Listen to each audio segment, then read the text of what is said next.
PFI സൂപ്പറാണ്. PFI കേരളത്തിൽ വേണം. പക്ഷെ RSS വർഗീയമാണ്. RSSനെ നിരോധിക്കണം. RSS എല്ലാവരും വഴിതെറ്റിക്കുകയാണ്. RSS പറയുന്നത് മുഴുവൻ വർഗീയതയാണ്. ഇന്ത്യയെ ഹിന്ദു രാഷ്ട്രമാക്കണമെന്ന് ആക്കാൻ വേണ്ടി പ്രയത്നിക്കുന്നവരാണ് RSSകാർ. പക്ഷെ PFI അങ്ങനെയല്ല. അവർ ഇന്ത്യയുടെ വളർച്ചയാണ് ലക്ഷ്യം വയ്ക്കുന്നത്. യഥാർത്ഥത്തിൽ അങ്ങനെയാണ്. അല്ല, അതിന് ഇന്ത്യയുടെ വളർച്ചയാണ് ലക്ഷ്യം വയ്ക്കുന്നത് PFI പോലും പറഞ്ഞിട്ടില്ല. ആകെ പറയുന്ന ഇവിടുത്തെ ചില കോൺഗ്രസ്സുകാരും കമ്മ്യൂണിസ്റ്റുകാരും മാത്രമേ പറയുക. അതിന് കാരണം അവരെ സംബന്ധിച്ച് ഏറ്റവും കടുത്ത ശത്രു രാഷ്ട്രീയ സ്വയംസേവക സംഘം എന്ന് വിളിക്കുന്ന RSS ആണ്. അതിപ്പോൾ ഇവരെ സംബന്ധിച്ച് മാത്രമല്ല, അതായത് സാക്ഷാൽ പണ്ഡിറ്റ് ജവഹർലാൽ നെഹ്റു തുടങ്ങിയിട്ട് എങ്ങനെയാണ്, നെഹ്റുവിൻ്റെ ഭരണകാലം തുടങ്ങിയിട്ട് ആദ്യം നെഹ്റുവിന് ഏറ്റവും കൂടുതൽ വെറുപ്പുള്ള ആൾ ഒന്ന് BR അംബേദ്കർ, അദ്ദേഹത്തിന് പൊരുത്തപ്പെട്ടു പോകാൻ പറ്റില്ല. അതുപോലെ ജയപ്രകാശ് നാരായണൻ, അദ്ദേഹത്തിന് പൊരുത്തപ്പെട്ടു പോകാൻ പറ്റില്ല. ആചാര്യ കൃപലാനി, അദ്ദേഹത്തിന് പൊരുത്തപ്പെട്ടു പോകാൻ പറ്റില്ല. അതേപോലെ തന്നെ ശ്യാം പ്രസാദ് മുഖർജി, ഇദ്ദേഹത്തിന് പൊരുത്തപ്പെട്ടു പോകാൻ പറ്റില്ല. ഇതിന് പല പല കാരണമുണ്ട്. കാര്യം ശ്യാം പ്രസാദ് മുഖർജി എന്ന് പറഞ്ഞാൽ ഒരു വിദ്യാഭ്യാസ വിചക്ഷണനാണ്. BR അംബേദ്കർ എന്ന് പറഞ്ഞാൽ ഇന്ത്യയുടെ ഭരണഘടന ഉണ്ടാക്കിയുള്ള ആളെന്നിലേക്ക് മാത്രമല്ല, അദ്ദേഹത്തിൻ്റെ 3-4 വിഷയത്തിൽ അദ്ദേഹത്തിന് ഡോക്ടറേറ്റിനുണ്ട്. ഒരു മഹാപണ്ഡിതനാണ്. പണ്ഡിറ്റ് ജവഹർലാൽ നെഹ്റു അങ്ങനെയൊന്നുമില്ല. പണ്ഡിറ്റ് ജവഹർലാൽ നെഹ്റു ഈ ആരോ പറയുന്ന മാതിരി മറ്റേ 210 മാർക്കിൽ പാസ്സാവുന്ന ആളാണ്. അദ്ദേഹം സ്വന്തമായിട്ടുള്ള അദ്ദേഹത്തിൻ്റെ വിദ്യാഭ്യാസ കാര്യങ്ങളിലടക്കം അദ്ദേഹം ഒരിക്കലും ഒരു ഔന്നത്യം അദ്ദേഹം കാണിച്ചിട്ടില്ല. അദ്ദേഹത്തിൻ്റെ പുസ്തകങ്ങളുടെ നിലവാരം നിങ്ങൾ നോക്കിയിട്ടുണ്ടോ? അദ്ദേഹത്തിൻ്റെ ഗ്ലിംസസ് ഓഫ് വേൾഡ് ഹിസ്റ്ററി, അതുപോലെ തന്നെ ഡിസ്കവറി ഓഫ് ഇന്ത്യ എന്ന് തുടങ്ങിയിട്ടുള്ള പുസ്തകങ്ങളൊക്കെ ആരൊക്കെ എഴുതി കൊടുക്കുന്ന പുസ്തകങ്ങൾ തന്നെയാണ്. ഈ പുസ്തകങ്ങൾക്കൊന്നും സത്യത്തിൽ ഇന്ത്യയുമായിട്ട് പൊരുത്തപ്പെടാൻ സാധ്യമല്ലാത്തതുകൊണ്ട് ഇടതുപക്ഷ ചിന്തകനായിരിക്കുന്ന VVK വാലത്ത് അതിനെക്കുറിച്ച് പറഞ്ഞിട്ടുണ്ട്. VVK വാലത്ത് പറഞ്ഞ് ഡിസ്കവറി ഓഫ് ഇന്ത്യ എഴുതിയതിനെക്കുറിച്ച്, അതിൻ്റെ മലയാള പരിഭാഷയെക്കുറിച്ച് പറഞ്ഞത് ഇതാ വീടിൻ്റെ 4 ചുമരുകൾക്കകത്ത് നിൽക്കുന്ന പുസ്തകം എന്നാണ് പറഞ്ഞത്. എന്ന് വെച്ചാൽ പല സാധനം നോക്കിയെടുത്തിട്ട് എഴുതുന്ന ഒരു പണിയെക്കുറിച്ചിട്ടാണ് ഡിസ്കവറി ഓഫ് ഇന്ത്യയെക്കുറിച്ച് VVK വാലത്തിൻ്റെ വിവക്ഷ എങ്ങനെയാണ്. എൻ്റെ ഓർമ്മ ആ പുസ്തകം ഇറങ്ങിയത് VVK വാലത്ത് ഇറക്കിയത് 1972-73 മറ്റോ ആണ്. അപ്പോൾ ഇങ്ങനെ കോൺഗ്രസ്സുകാരന് എന്ന് വെറുപ്പാണ് RSSനോട്.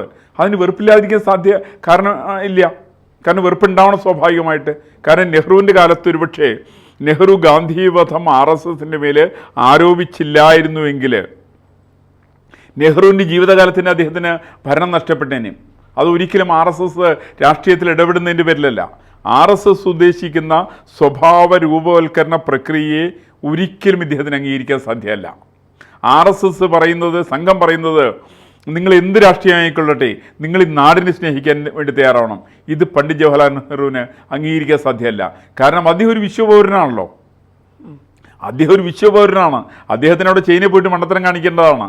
കാരണം ചവൻലായി മാവോ സേത്തും കൂടിയിട്ട് ആർട്ടിഫിഷ്യൽ സ്റ്റാർവേഷൻ ഉണ്ടാക്കിയ ആ സമയത്ത് പോലും പഞ്ചശീല തത്വത്തിൽ ഒപ്പിടുന്ന വിവരക്കേട് കാണിച്ചിട്ടുള്ള ആളാണ് പണ്ഡിറ്റ് ജവഹർലാൽ നെഹ്റു. ആ നെഹ്റുവിന് ഒരിക്കലും RSSനെ അംഗീകരിക്കാൻ സാധ്യമല്ല. സാർ, എന്തിനാണ് RSSനെ എല്ലാവരും, ചില മാധ്യമ പ്രവർത്തകർ അടക്കം RSSനെ ഭയക്കുന്ന എന്തിനാണ്? RSSനെ ഭയക്കാതിരിക്കാൻ സാധ്യമല്ലല്ലോ. നിങ്ങൾ RSS സംസാരിക്കുന്ന എന്തിനു വേണ്ടിയിട്ടാണ്? RSS കോൺഗ്രസിനെതിരായിട്ട് സംസാരിക്കുന്നുണ്ടോ? ഇല്ലല്ലോ. RSS കമ്മ്യൂണിസ്റ്റ് പാർട്ടിക്കെതിരായിട്ട് സംസാരിക്കുന്നുണ്ടോ? ഇല്ലല്ലോ. RSS സംസാരിക്കുന്നത് ഇന്ത്യക്ക് വേണ്ടിയിട്ടാണ്, ഭാരതത്തിന് വേണ്ടിയിട്ടാണ്. ഈ ഭാരതത്തിന് വേണ്ടി ഇവരാരും സംസാരിക്കുക? കോൺഗ്രസ്സുകാർ ഭാരതത്തിന് വേണ്ടി സംസാരിക്കുന്നുണ്ടോ? ഇല്ലല്ലോ. അത് മഹാത്മാഗാന്ധിയോട് കഴിഞ്ഞു ആ സംഗതി. മഹാത്മാഗാന്ധിയോട് കൂടിയിട്ട് ഭാരതത്തിന് വേണ്ടി വാദിക്കുന്ന കോൺഗ്രസ്സുകാരന് ഇല്ലാണ്ടായി. കമ്മ്യൂണിസ്റ്റ് പാർട്ടിയിൽ പഴയ കാലത്ത് തുടങ്ങിയിട്ടില്ല. കാരണം EM ശങ്കര നമ്പൂതിരിപ്പാടിൻ്റെ പോലും ഇന്ത്യ ചൈന യുദ്ധ സമയത്ത് പറഞ്ഞത് ഇന്ത്യയുടെ എന്ന് ചൈനയുടെ എന്ന് പറയുന്ന ഭാഗത്താണ് യുദ്ധം എന്നാണ് പറഞ്ഞത്. അതിന് കാരണം അദ്ദേഹം വിശ്വപൗരനാണ് അദ്ദേഹവും ധരിക്കുന്നത്, EMS ധരിക്കുന്നത്. കമ്മ്യൂണിസ്റ്റ് പാർട്ടിയിൽ മുഴുവൻ ആളുകളും ധരിക്കുന്നത് എങ്ങനെയാണ്? അതേപോലെ തന്നെ ഇത്തരം പാർട്ടികളെല്ലാം വരേണ്യവർഗത്തിൻ്റെ പാർട്ടികളാണ്. ഇതിനെല്ലാം ഭരിച്ച് ഈ തരം പ്രസ്ഥാനം, ഇപ്പം നമ്മൾ കമ്മ്യൂണിസ്റ്റ് പാർട്ടിയുടെ ചരിത്രം ഒന്ന് പരിശോധിച്ച് നോക്ക്. കമ്മ്യൂണിസ്റ്റ് പാർട്ടിയുടെ പൊളിറ്റ് ബ്യൂറോയിൽ ഉള്ള ആളുകളുടെ ജാതി ഒന്ന് പരിശോധിച്ച് നോക്ക്. എല്ലാവരും വരേണ്യവർഗത്തിൽപ്പെട്ടവരല്ലേ? സീതാറാം യെച്ചൂരി ഏതാ? പ്രകാശ് കാരാട്ട് ഏതാണ്? EM ശങ്കര നമ്പൂതിരിപ്പാട് ഏതാണ്? ഇവരൊക്കെ ഒരേ വിഭാഗത്തിൽപ്പെട്ടവരാണ്. ഇവർക്കൊന്നും എല്ലാ ഹിന്ദുക്കളും ഒന്നിക്കണം. RSS പറയുന്നത് ജാതി വ്യത്യാസം നോക്കാതെ കണ്ട് എല്ലാ ഹിന്ദുക്കളും ഒന്നിക്കണം എന്ന് പറയുന്ന സമയത്ത് അതിനെ അംഗീകരിക്കാൻ പറ്റൂല അവർക്ക്. കാരണം ഇവരെല്ലാം മാടമ്പികളുടെ പാർട്ടിയാണ്. ഇവരൊക്കെ വലിയ വലിയ വരേണ്യവർഗത്തിൻ്റെ പ്രസ്ഥാനമാണ്. ഇവർക്ക് അതിനെ അല്ലാണ്ട് അംഗീകരിക്കാൻ വേണ്ടി സാധിക്കില്ല. സ്വാഭാവികമായിട്ട് ഇവർ RSSനെതിരാവും. അതിനകത്തൊരു വാർത്തയൊന്നും കാര്യത്തിലില്ല. സാർ, ഇപ്പോൾ ഒരു RSSൽ നിന്ന് വന്ന ഉത്തർപ്രദേശ് മുഖ്യമന്ത്രി യോഗി ആദിത്യനാഥ് ഉത്തർപ്രദേശിൽ വിജയിച്ചപ്പോൾ ഇവിടെ മലയാളത്തിലൊരു പ്രമുഖ മാധ്യമ പ്രവർത്തകർ പറഞ്ഞത് ഉത്തർപ്രദേശിലെ ജനാധിപത്യം നശിച്ചു എന്നാണ്. RSSകാർ ഈ BJPയിലേക്ക് കടന്നു അവർ മുഖ്യമന്ത്രിമാരാകുമ്പോൾ ജനാധിപത്യം നശിച്ചു എന്ന് പറയുന്നതിൻ്റെ അർത്ഥം എനിക്ക് എത്ര ആലോചിച്ചിട്ട് മനസ്സിലായിട്ടില്ല. അല്ല, അത് എനിക്ക് ആ മാധ്യമ പ്രവർത്തകരെ സംബന്ധിച്ച് എനിക്കതിൽ അത്ഭുതമില്ല. കാരണം അവർ നേരത്തെ ആദ്യകാലത്ത് ഹിന്ദുമതത്തിലുണ്ടായിരുന്ന ആളാണ്, ചൊവ്വാദോഷം കൊണ്ട് അന്യമതത്തിലേക്ക് പോയിട്ടുള്ള ആളാണ്. അപ്പോൾ അതുകൊണ്ട് ആ സഹോദരിയെ സംബന്ധിച്ച് അവർക്ക് ജനാധിപത്യത്തിൽ അവർക്ക് വിശ്വാസം നഷ്ടപ്പെടാം. കാരണം അവർ ധരിച്ചിട്ടുള്ള യോഗി ആദിത്യനാഥ് RSS കൂടി വളർന്നു വന്നിട്ടുള്ള ആളൊന്നുമില്ല. അദ്ദേഹം മഹന്ത വൈദ്യനാഥിൻ്റെ ശിഷ്യനാണ്, ഗോരഖ്പൂരിലെ സന്യാസ മഠത്തിൽ നിന്ന് വന്നിട്ടുള്ള ആളാണ്, നിരവധി വിഷയങ്ങളെ സംബന്ധിക്കുന്ന തികച്ചും നല്ല പരിജ്ഞാനമുള്ള ആളാണ്. അത്തരം പണ്ഡിതന്മാരായിരിക്കുന്ന ആളുകൾ മുഖ്യമന്ത്രിമാരാവുന്നത് നമ്മുടെ ചില മാധ്യമ പ്രവർത്തകർക്ക് സൂചിക്കാറില്ല. സ്വാഭാവികമായിട്ട് തങ്ങളുടെ പിടിയിൽ കിട്ടാത്ത ആളുകളെയൊക്കെ അവരൊക്കെ വന്നു കഴിഞ്ഞാൽ ജനാധിപത്യം നശിച്ചു എന്ന് പറയുന്നതിൽ എളുപ്പമാണ്.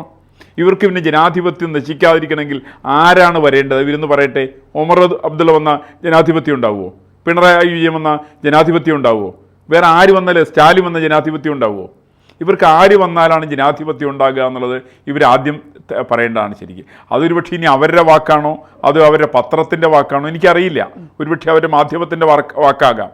ഏതാണെങ്കിലും ജനാധിപത്യത്തെ സംബന്ധിച്ച് ആ പറയുന്ന മാധ്യമ പ്രവർത്തകയ്ക്ക് യാതൊരു വിവരമില്ല എന്നുള്ളവർ എനിക്ക് യാതൊരു സംശയം എന്നെ സംബന്ധിച്ചില്ല. അപ്പോൾ അതുകൊണ്ട് വിവരക്കേടിൻ്റെ പര്യായങ്ങളായിട്ടുള്ള ആളുകൾ പറയും യോഗി ആദിത്യനാഥ് വന്ന ജനാധിപത്യമില്ല, ഫട്നാവിസ് വന്ന ജനാധിപത്യമില്ല, അല്ലെങ്കിൽ ഇപ്പുറത്ത് വസുന്ധരായ സിന്ധ്യ വന്നിട്ടുണ്ടെങ്കിൽ ജനാധിപത്യമില്ല, നരേന്ദ്രമോദി വന്ന ജനാധിപത്യം ഇല്ല. നരേന്ദ്രമോദി അംബാനിയുടെ മാത്രം അദാനിയുടെ മാത്രം പ്രധാനമന്ത്രിയാണെന്നാണ് ഒരു ചാനല് നിരന്തരം ആവർത്തിച്ചുകൊണ്ടിരിക്കുന്നത്. അതെ, അതവർക്ക് പറയാമല്ലോ. കാരണം ഇവർ ആദ്യം വിളിച്ചിരുന്ന മുദ്രാവാക്യം ടാറ്റ ബിർള ഗോയങ്ക എന്നൊക്കെ പറഞ്ഞ മുദ്രാവാക്യം വിളിച്ചിരുന്നത്. ആ മുദ്രാവാക്യങ്ങളൊക്കെ കോൺഗ്രസിൻ്റെ കാലത്തായിരുന്നു. അതിനുശേഷം ആ മുദ്രാവാക്യങ്ങളെയൊക്കെ ഇവർ അടച്ചുപൂട്ടിയിട്ട് ഇവർ അലമാരിക്കകത്ത് വെച്ചതിന് ശേഷമാണ് പുതിയ ആളിൽ പിടിച്ചത്. ആദ്യം അംബാനി പിടിച്ചു, അംബാനിക്ക് ശേഷം അദാനി പിടിച്ചു. ഇപ്പോൾ എന്ത് ചെയ്യാൻ സാധിക്കും? ലോകത്തിലെ ഏറ്റവും വലിയ വ്യവസായ സാമ്രാജ്യങ്ങളായിട്ട് വളർന്നു വരുന്ന ഇന്ന് ഇന്ത്യക്കാരുടേതാണ്, അദാനിയുടേതാണ്, അംബാനിയുടേതാണ്, ടാറ്റയുടേതാണ്. ലോകത്തിൽ ഏറ്റവും കൂടുതൽ ഓട്ടോമൊബൈൽ ബിസിനസ് നടത്തുന്നത് ടാറ്റയാണ്. അതിനകത്ത് ഇവർ പകച്ചു തന്നിട്ട് എന്താ കാര്യം? അത്തരത്തിൽ വലിയ സമ്പന്നരുണ്ട്. ഇപ്പോൾ കേരളത്തിൽ നമ്മൾ പറഞ്ഞല്ലോ, ഈ അദാനിക്കെതിരായിട്ട് വാദിക്കുന്ന പിണറായി വിജയനും ബാലഗോപാലും അടക്കമുള്ള ആളുകൾ അവരിപ്പോൾ നടത്തിയിട്ടുള്ള ബിസിനസ് മീറ്റ് ഉണ്ടായിരുന്നല്ലോ. അതിനകത്ത് എത്ര കോടി രൂപയാവുന്നു? അതിനകത്ത് ഏറ്റവും കൂടുതൽ പണം നിക്ഷേപിച്ചിരിക്കുന്ന ആരാണ്? 30,000 ഒന്നാം ദിവസം 30,000 കോടി ആകെ വരുമെന്ന് പറഞ്ഞത്. അതിൽ 30,000 കോടി റുപ്യയും അദാനിയുടെയാണ്. അപ്പോൾ സ്വീകരിക്കാൻ യാതൊരു വിഷമവുമില്ല. അദാനിയുടെ കമ്പനിയിൽ ജോലി കിട്ടിയാൽ പോകാം, അദാനിയുടെ പണം ഇവിടെ നിക്ഷേപിച്ചാൽ കൊള്ളാം. പക്ഷേ അദാനി ഏതെങ്കിലും തരത്തിൽ വലിയ വ്യവസായ സാമ്രാജ്യം സ്ഥാപിച്ചു, അത് അടച്ചുപൂട്ടിക്കണം. പഴയ കാലത്ത് ടാറ്റയുടെ എങ്ങനെയായിരുന്നു? എറണാകുളത്ത് ടാറ്റ കമ്പനി തുടങ്ങുന്ന സമയത്ത്, സോപ്പ് കമ്പനിയൊക്കെ തുടങ്ങുമ്പോൾ ഹിന്ദുസ്ഥാൻ ലിവറിന് വേണ്ടിയിട്ട് അച്ചാരം വാങ്ങിച്ചുകൊണ്ട് സമരം നടത്തിയിട്ടുള്ള തൊഴിലാളി യൂണിയൻ നേതാക്കന്മാരുണ്ട്. ഇടതുപക്ഷത്തിൻ്റെ ആളുകൾ, വലതുപക്ഷത്തിൻ്റെ ആളുകൾ. ആ കമ്പനി അടപ്പിച്ചല്ലോ അവർ, ടാറ്റ കമ്പനി അവർ അടപ്പിച്ചല്ലോ. എത്ര സ്ഥാപനങ്ങളാണ് ഇവരിങ്ങനെ അടപ്പിച്ചു കൂട്ടിയത്? ഇതെല്ലാം ചെയ്തുകൊണ്ടിരിക്കുന്നത് അദാനിക്കെതിരെ മാത്രമല്ല, ആരൊക്കെയാണോ വ്യവസായ രംഗത്തേക്ക് പടർന്നു പന്തലിക്കുന്നത് ആ തരം ഇന്ത്യക്കാരായിരിക്കുന്ന മുഴുവൻ ആളുകൾക്കെതിരായിട്ട് ഇവർ പരിശ്രമം നടത്തിയിട്ടുണ്ട്. ഇവരുടെ പരിശ്രമം വാസ്തവത്തിൽ ഞാൻ മനസ്സിലാക്കുന്നത് വ്യവസായ സാമ്രാജ്യങ്ങൾക്കെതിരായിട്ടുള്ളതല്ല, അത് ഇന്ത്യക്കെതിരായിട്ടുള്ള പടപ്പുറപ്പാടാണ്. അത് വ്യവസായ രംഗത്ത് അദാനിക്കെതിരാവാം, അല്ലെങ്കിൽ അംബാനിക്കെതിരായിട്ടാവാം, ടാറ്റയ്ക്കെതിരായിട്ടാവാം. അതേപോലെ തന്നെ ദേശീയ പ്രസ്ഥാനങ്ങൾ എന്ന നിലയ്ക്ക് അവർ എതിർക്കുന്നത്, അവർ RSSനെയാണ് എതിർക്കുക. സ്വാഭാവികമായിട്ട് എങ്ങനെയാണ്? RSS ജാതി നോക്കാതെ കണ്ട്, മതം നോക്കാതെ കണ്ട് ഈ രാജ്യത്തിന് വേണ്ടി പ്രവർത്തിക്കണമെന്ന് പറയുന്ന സമയത്ത് അതിനെ എതിർക്കുന്നതിന് അവർക്ക് വളരെ എളുപ്പമാണ്. അവർ തുലനം ചെയ്യാൻ ശ്രമിക്കുന്നത് നിർഭാഗ്യവശാൽ PFI ആയിട്ടാണ്. PFI ഇന്ത്യക്ക് വേണ്ടിയിട്ട് എന്ത് ചെയ്തു എന്ന് കൂടിയിട്ട് നമ്മുടെ ഈ മാധ്യമ പ്രവർത്തകരെന്ന് പറഞ്ഞു കഴിഞ്ഞാൽ നല്ലതാണ്. എന്തെങ്കിലും ഒരു കാര്യം PFI എന്ന് പറയുന്ന പോപ്പുലർ ഫ്രണ്ട് ഓഫ് ഇന്ത്യ ഇന്ത്യയിലെ സാധാരണക്കാരന് വേണ്ടിയിട്ട്, ഇന്ത്യ മഹാരാജ്യത്തിന് വേണ്ടിയിട്ട്, ഭാരതത്തിന് വേണ്ടിയിട്ട് എന്തെങ്കിലും ഒന്ന് ചെയ്തിട്ടുണ്ടെങ്കിൽ അത് പറഞ്ഞിട്ട് ഇവർ പറയുകയാണെങ്കിൽ എനിക്ക് മനസ്സിലാക്കാൻ സാധിക്കും. മറിച്ച് RSSൻ്റെ ചരിത്രം അങ്ങനെയല്ല. ഇന്ത്യയിലെ എല്ലാ പ്രധാനമന്ത്രിമാരും RSSനെ എതിർത്തിട്ടുള്ളവരടക്കം, പണ്ഡിറ്റ് ജവഹർലാൽ നെഹ്റു തുടങ്ങിയിട്ടുള്ള ആളുകൾ, ലാൽ ബഹദൂർ ശാസ്ത്രിയും ഇന്ദിരാഗാന്ധി അടക്കമുള്ള ആളുകൾ RSSനെ എതിർത്തിട്ട് നിരോധിച്ചിട്ടുണ്ടെങ്കിൽ പോലും ഈ പ്രസ്ഥാനത്തിൻ്റെ ചെയ്തികളെക്കുറിച്ച് പ്രകീർത്തിച്ചുകൊണ്ട് ഇന്ത്യൻ പാർലമെൻറ്റിൽ സംസാരിച്ചിട്ടുണ്ടെന്നുള്ളതിന് നിരവധി തെളിവുകൾ നമ്മുടെ മുമ്പിലുണ്ട്. അപ്പോൾ അതുകൊണ്ട് ഒരു താരതമ്യം ഇക്കാര്യത്തിലില്ല. RSS വേ, സംഘം വേ, മറ്റേ പോപ്പുലർ ഫ്രണ്ട് റേ, അത് രണ്ട് തന്നെയാണത്.